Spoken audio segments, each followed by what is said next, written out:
প্রায় 2 কোটি টাকার ব্রাউন সুগার সহ 2 ব্যক্তি গ্রেপ্তার। জেলা পুলিশের হাতে বেশ কিছুদিন নেশাবিরোধী অভিযান বন্ধ থাকার পর বুধবার উত্তর জেলা পুলিশ সুপার ভানুপদ চক্রবর্তীর নেতৃত্বে নেশাবিরোধী অভিযানের সাফল্য পেল ধর্মনগর পুলিশ।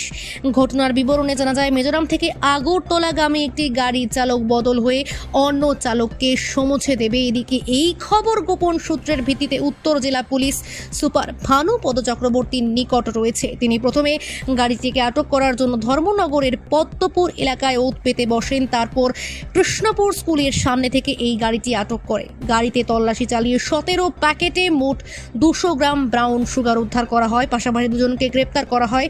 এদের একজনের নাম জাবেদ আলী, যার বয়স 30, এবং অপরজনের নাম জয়দুল হোসেন, যার বয়সও 30। ধৃতদ্বয়ের বাড়ি বক্সনগরে। তাদের বিরুদ্ধে এনডিপিএস মামলা নিয়ে তদন্ত শুরু করেছে ধর্মনগর থানার পুলিশ। Bureau report, ANN 24।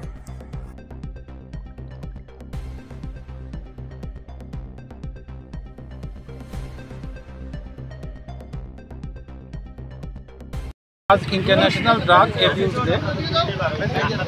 তো আমরা এখানে ধর্মনগরের কৃষ্ণপুর স্কুলের সামনে একটা গাড়িকে ডিটেইন করি। সেই গাড়িতে তল্লাশি চালিয়ে টোটাল 17 পাওয়া গেছে প্যাকেট সাবানের কেস। 17 প্যাকেটের 200 গ্রামের উপর আমরা হিরোইন পেয়েছি, বিশুদ্ধ হিরোইন, যেটার বাজার মূল্য প্রায় 2 কোটি টাকার উপরে। দুইজনকে অ্যারেস্ট করা হয়েছে। একজন জাবেদ আলী, তার বয়স 30 বছর, বাড়ি বক্সনগর। আর একজন জয়দুল হোসেন, তার বাড়িও বক্সনগর, তারও বয়স 30 বছর। আমরা যে ড্রাগ পাওয়া গেছে এটাকে সিজ করেছি, গাড়িটাকে সিজ করেছি, 2 জন আসামিকে অ্যারেস্ট করেছি। ধর্মনগর থানাতে এনডিপিএস কেসে তদন্ত চলছে। গাড়িটা কোথা থেকে এসেছিল, কোথায় যাওয়ার কথা ছিল? মিজোরাম থেকে এসেছিল, এবং যতটুকু ওরা যেটা বলছে, ওরা কুয়াই অথবা তেলিয়ামুড়াতে গাড়িটা শিফটিং হতো, অতটুকু অবধি তারা যেত, তারপর অন্য ড্রাইভার চলে আসতো।